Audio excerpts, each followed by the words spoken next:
Un informe que fue entregado en mayo de 2025 al Consejo de Administración de Petróleos Mexicanos da cuenta de la deuda de esta empresa, la principal empresa productiva del Estado mexicano, que es Petróleos Mexicanos, y esta deuda consolidada cerró 2024 en 1.9 billones de pesos. De estos, el 75% está contratado a tasa fija, revela esta información oficial que vamos a estar viendo a lo largo de este espacio, justamente este informe, todos los datos que va proporcionando. Y les decíamos también que, de acuerdo con lo que nos dijo la presidenta Claudia Sheinbaum en una de sus conferencias, le preguntamos acerca de la reestructura, sobre todo las filiales de Petróleos Mexicanos en el extranjero, que son filiales de papel, que no tienen oficinas ni empleados. Sabemos que han cerrado algunas, ya lo dimos a conocer aquí en el programa. Ella nos comentó que en breve se iba a dar cuenta de toda esta reestructuración profunda de la empresa y que pues ahí se iban a revelar pues varios temas. Se esperaría que también se dé a conocer cómo se está atendiendo el tema de la deuda, luego de que es la propia presidenta Claudia Sheinbaum quien se propone cerrar el sexenio con un endeudamiento neto cero. Esto de acuerdo con el acta de sesión ordinaria 1036 del Consejo de Administración de Pemex. De acuerdo con la información que hemos consultado, este saldo de la deuda consolidada de Pemex asciende a 1.940.000 millones de pesos. El costo financiero neto anual de esta deuda en 2024 fue de 73.1 mil millones de pesos. Esto de acuerdo con el informe semestral sobre el uso del endeudamiento de Petróleos Mexicanos correspondiente al segundo semestre de 2024. Y también otro dato que se da es sobre el costo financiero neto de esa deuda, que representó un 3.8% del saldo total. El plan, decíamos, es ir desendeudando poco a poco a esta empresa. Este plan empezó en el gobierno del presidente López Obrador y se va a profundizar en el caso de la presidenta Claudia Sheinbaum, porque literalmente lo dice, voy a citar: el objetivo planteado por Pemex es lograr un endeudamiento neto cero al cierre de la presente administración. Hasta ahí la cita. Esto lo que significa es que se busca que en 2030 la suma de los activos líquidos de Pemex sea igual o superior a su deuda total. De acuerdo con lo reportado en este informe, si se considera la deuda pública interna como externa, el desendeudamiento al cierre del segundo semestre de 2024 fue de alrededor de 28.2 mil millones de pesos. Otro dato que sobresale de este informe también es que se realizaron disposiciones totales de deuda externa por 5.4 mil millones de dólares, mientras que se pagaron amortizaciones por 6.1 mil millones de dólares. Acerca de la deuda interna, expone que se pagaron 275.2 mil millones de pesos en total en amortizaciones y se realizaron disposiciones por 255.5 mil millones. Entre los datos que ofrece este reporte destaca también que el 75% de la deuda total de Pemex, es decir, de ese 1.94 billones de pesos, está contratada a tasa fija, por lo que se asegura que con ello se mitigan escenarios de volatilidad en los mercados financieros. También se reporta que el 85% de esa deuda está en dólares o es intencionalmente convertida a dólares mediante instrumentos financieros derivados, lo que favorece, de acuerdo con la propia petrolera, la estructura de flujos y mitiga el riesgo cambiario. También se agrega que aunque se priorizan estas emisiones de deuda en dólares, no siempre es posible, y cuando se emite en otras divisas, en divisas internacionales, se cubre a través de instrumentos financieros derivados para mitigar también esta exposición al riesgo de tipo de cambio. Acerca del resto de la deuda, indica que está en pesos o en UDIs, Cuando está en UDIs, siempre se convierte a pesos también para evitar la volatilidad. Otro dato que destaca de este mismo informe es que durante 2024 Pemex no contrató nuevos instrumentos financieros derivados para la cobertura de nuevas operaciones de financiamiento. También se destaca, por ejemplo, que Pemex logró diferir el pago de 2.728.47 millones de pesos para 2025, es decir, para el año que ya está corriendo, sin cambios en las condiciones contractuales originales de las operaciones. Además, como decíamos, se busca ya de una forma muy constante la salud financiera de Pemex. A pesar de que esto también se buscó en el gobierno del presidente López Obrador, pues no se logró del todo. Se heredó esta deuda multimillonaria que, como decía al principio de este programa nuestro compañero Aníbal García, pues en realidad es una deuda que proviene de los gobiernos pasados que buscaban pues desmantelar a la petrolera. ¿Qué pasaba con la deuda para no enredarnos en tantos datos, tantos números? Lo que pasa es que Pemex sí era una empresa rentable, o sea, tuvimos una bonanza petrolera, sobre todo en los sexenios panistas, particularmente el caso de Vicente Fox, donde ahí se sobreexplotó Cantarell, que era el gran yacimiento petrolero de nuestro país, se sobreexplotó, se obtuvo una gran riqueza, fueron los mayores precios también del crudo en los mercados internacionales. Esto se vendió al extranjero como eso, como crudo, y es lo que decía un poco el presidente López Obrador, o sea, es como si tuviéramos naranjas, vendemos las naranjas y luego les compramos el jugo de naranja. Eso pasó en aquellos años. Se vendía el crudo y se importaban la mayoría de las gasolinas que se requerían en el mercado interno. Pero no solo eso, sino que se le obligaba a Pemex a pagar mucho más dinero del que ganaba a Hacienda. O sea, Pemex se endeudaba para pagar impuestos. Estaba con una carga impositiva terrible. Y además de que se le quitaba todo ese dinero, tenía que endeudarse para los propios proyectos que siguieran explotando el crudo y que siguieran pues operando las refinerías. Era un modelo que iba directo al fracaso. Ninguna empresa privada pues podría resistir algo así. Pemex resistió porque hay una gran riqueza petrolera en nuestro país y aún así pues presenta estas circunstancias también importantes.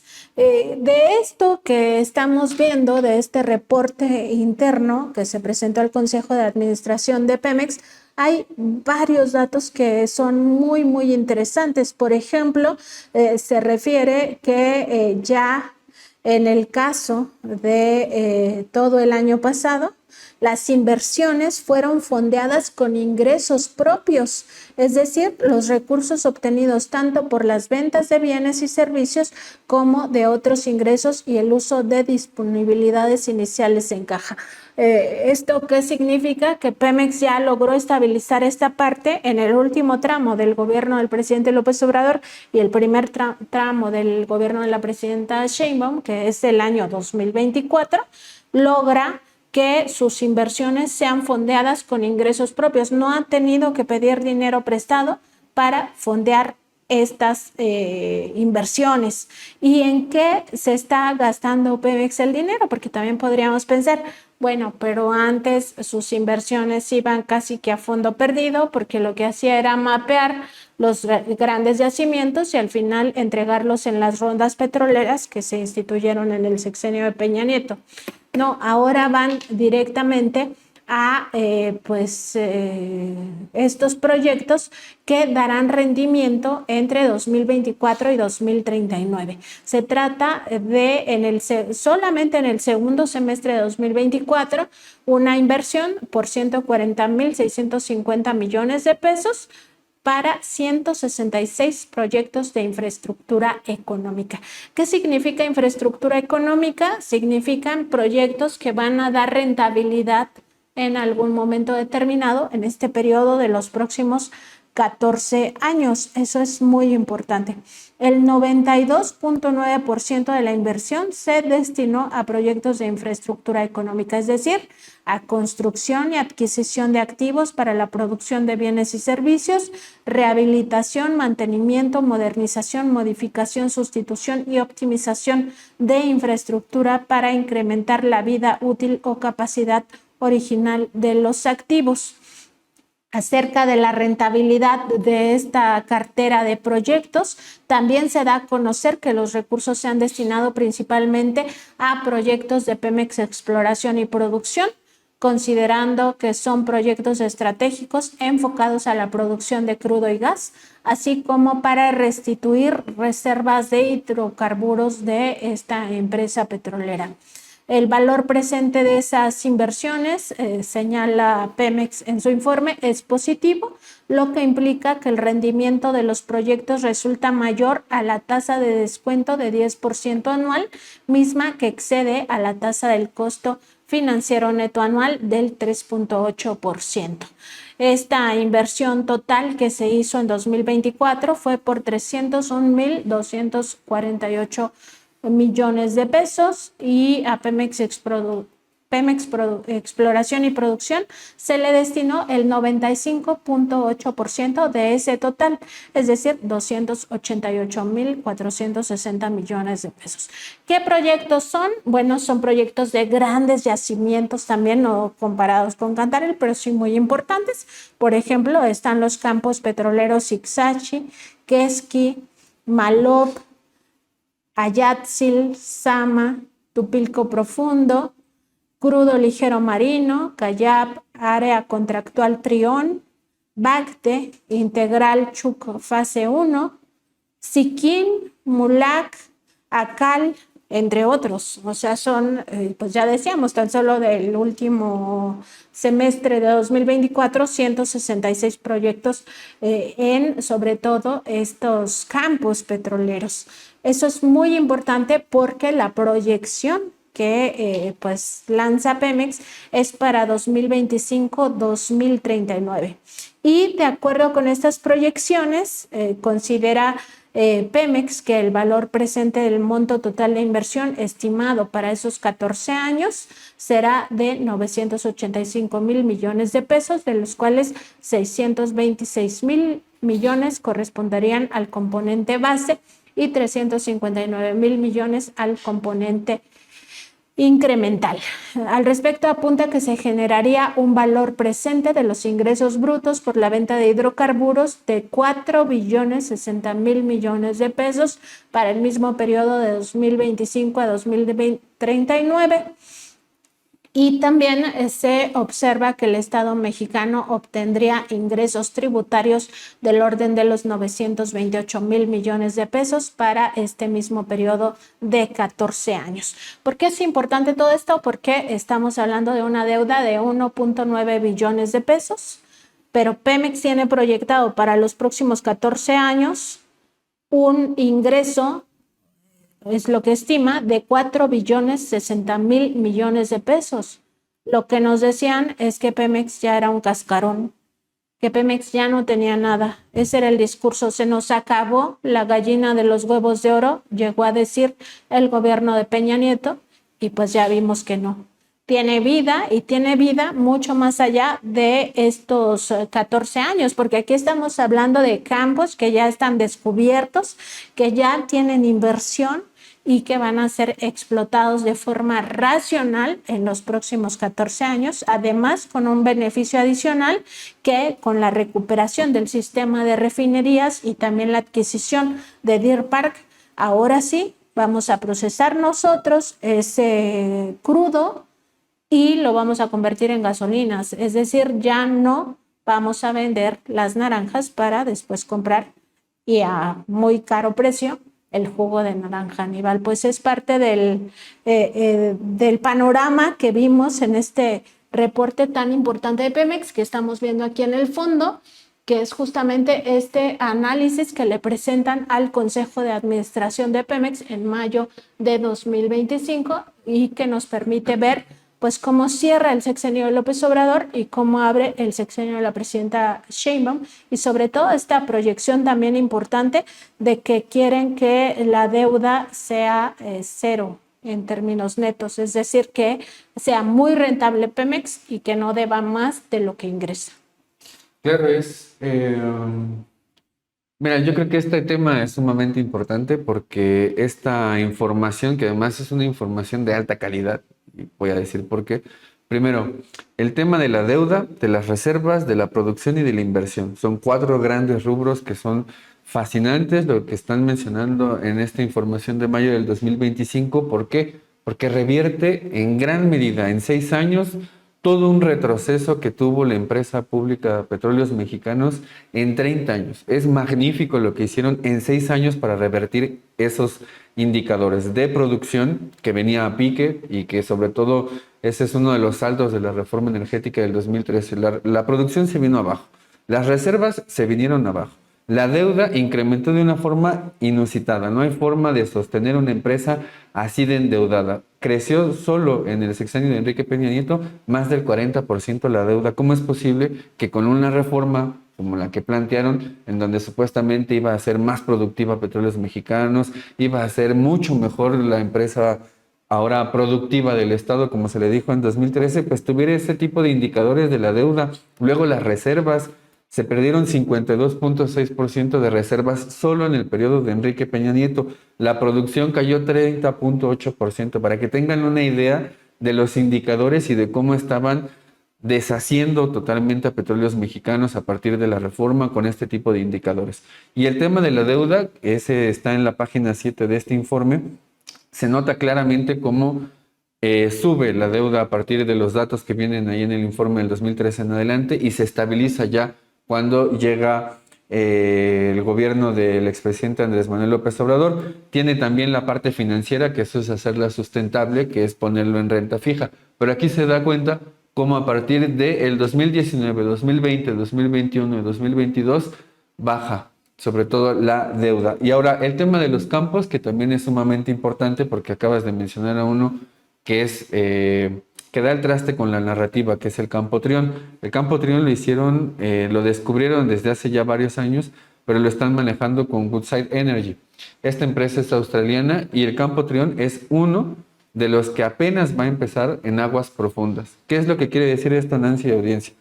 Se deben de acordar que la narrativa fue: ya no hay petróleo, hay que irnos a las aguas profundas y Pemex no tiene la capacidad para hacerlo y hay que estar con las empresas privadas. Bueno, apenas eso va a empezar y van a empezar a producirlo apenas en 2028.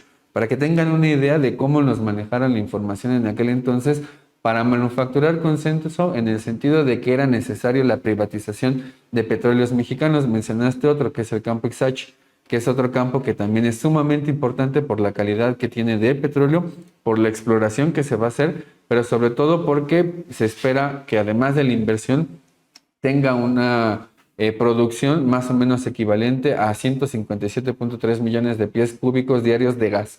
Gas que es importante porque decíamos al inicio del programa que hay mucha dependencia del gas que se está importando desde Estados Unidos.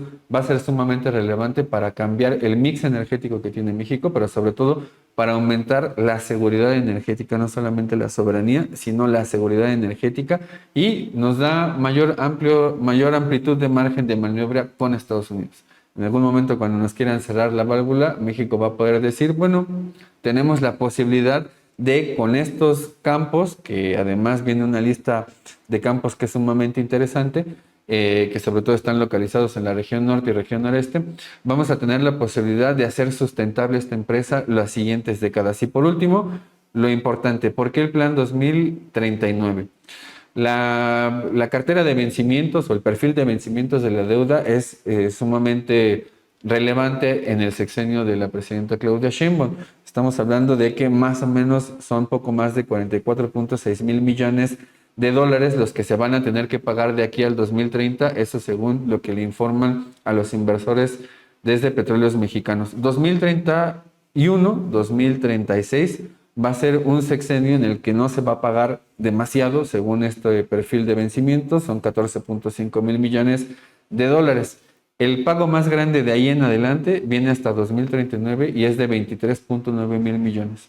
Entonces, por eso lo están poniendo hasta 2039, porque ahí es donde viene uno de los grandes pagos que se tiene que hacer por parte de Petróleos Mexicanos, Nancy. Sí, muy importante también estas reflexiones en torno a qué escenario traíamos en el sexenio de Peña Nieto, porque nos permite ver cómo en efecto en el sexenio de López Obrador se saneó bastante. Por supuesto, quisiéramos que estuviera mucho mejor esta empresa y para eso se va a trabajar en los próximos años. Pemex tendrá que acelerar un poco más el paso y lo importante también es que se le quita toda esta carga ya en el sexenio de López Obrador, ya no tiene que pagar tantos impuestos, ya puede ser rentable por sí misma y como decíamos, lo logra al cierre del gobierno del presidente López Obrador y los primeros meses del gobierno de la presidenta Sheinbaum. Pero lo logra por esto, porque en el sexenio de López Obrador cambió la política energética, se fortaleció el propio Petróleos Mexicanos y se vio justamente por estos rubros que ya también mencionabas, Aníbal, que tiene que ver uno de ellos con la restitución de reservas. O sea, ya no dejar que pues lo aspiren por los hoyos de dona, ¿no? El gobierno de Estados Unidos, que mucho hay de esa teoría, ¿no? Que pues los campos pues no están divididos, aquí es la frontera de México con Estados Unidos y entonces aquí se parte el campo, pues evidentemente no, y si nosotros no llegamos a pues también obtener esa riqueza, Estados Unidos se la va a apropiar como se apropia muchísimas cosas, ¿no? Entonces también importante todo este análisis en torno a qué tipo de empresa dejó o heredó el gobierno de Peña Nieto. ¿Y qué tipo de empresa hereda ahora la presidenta Sheinbaum? Una empresa totalmente distinta, o sea, una empresa vital, una empresa renovada, una empresa con infraestructura, no solo la refinería Dos Bocas, no solo la compra de la refinería Deer Park, sino todo un proceso también de reestructuración que ahora vemos se está profundizando, pero tiene este antecedente del gobierno de López Obrador. Claro, y también sobre todo la inversión, que eso también es otro de los indicadores que está en este reporte en la página 14, porque se está invirtiendo precisamente en la infraestructura. Es normal que una empresa tenga desgaste de capital fijo que implican la maquinaria, todo lo que se ocupa en la infraestructura energética y particularmente en hidrocarburos.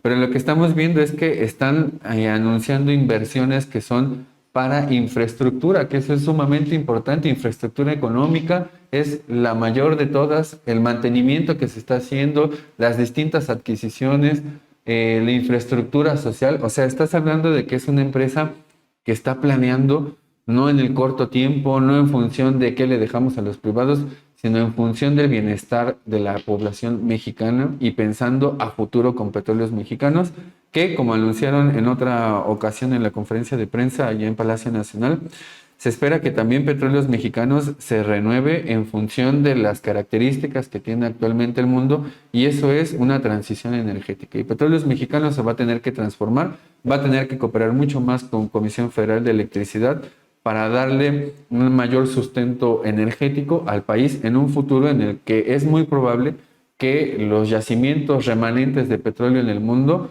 no es que no se puedan explotar, sino que va a ser mucho más costoso porque va a ser más difícil llegar hasta donde se tiene que perforar para extraer el petróleo y ahí hay un indicador que es la tasa de retorno energético que implica cuánta energía necesitas para extraer tanta energía. Y esa tasa va a irse reduciendo, o sea que vas a sacar básicamente en algún punto en la historia, uno va a terminar sacando la misma cantidad de energía que lo que está sacando, entonces no va a ser rentable y esa es uno de los tantos escenarios que se manejan, Nancy. Y por último está el de los yacimientos transfronterizos que acabas de tocar, que ese es un tema muy, muy importante porque un año antes de que se aprobara la reforma en 2013, en Estados Unidos se planteó un acuerdo de yacimientos transfronterizos entre México, entre Estados Unidos, y ese se aprobó un día después de que aquí en México aprobó el Pacto por México la contrarreforma energética en 2003. Habrá que ver qué es lo que sucede con este yacimiento transfronterizo, porque la última vez que fue gente de Petróleos Mexicanos a dar un mapa de México y representando la parte del Golfo de México, pusieron un punto rojito que era un yacimiento que estaba en la parte pegada con Estados Unidos en el Golfo de México.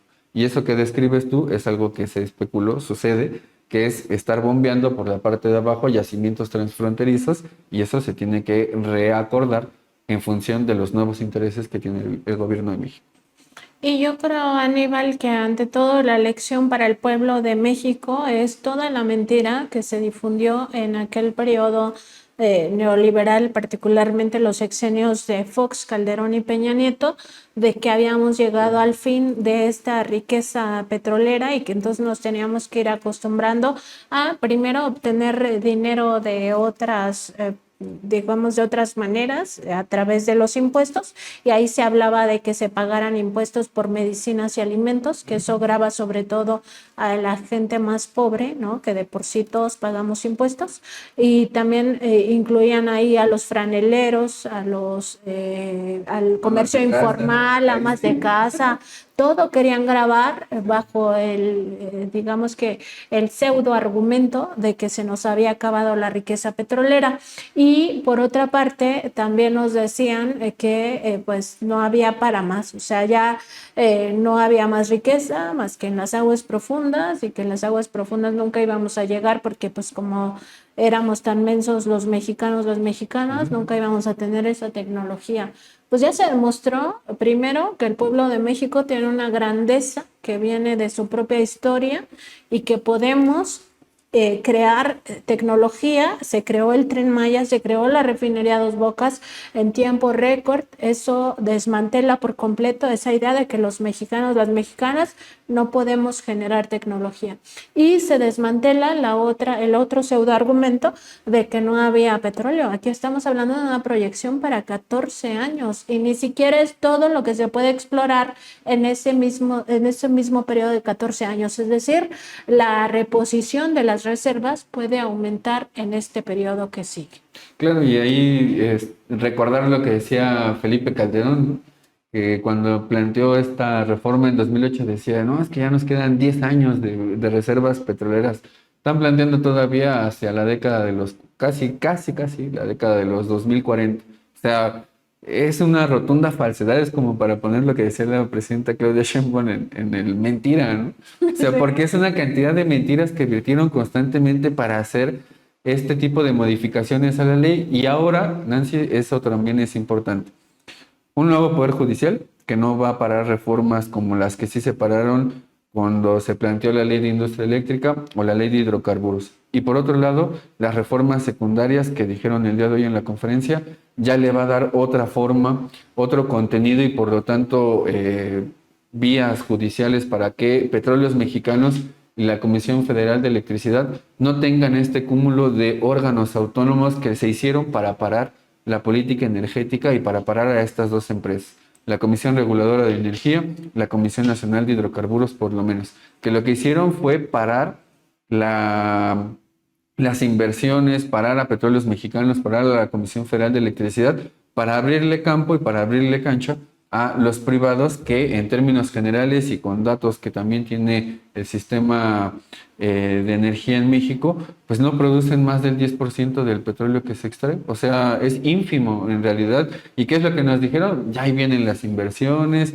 y vamos a tener una gran cantidad de petróleo producido en México que va a dejar remanentes en el fondo, en el fideicomiso del petróleo, que a saber también cómo está ese fideicomiso, sería bueno que también aclararan qué se hace con ese tipo de fondos, pero bueno, fueron una cantidad enorme de mentiras y como siguen con esa cantidad de enormes mentiras, pues también están ahora mencionando pues que ahí vienen los apagones, o sea, es otra mentira más que están intentando establecer distintas organizaciones no gubernamentales que tienen detrás de sí intereses que no son netamente nacionales, ¿no?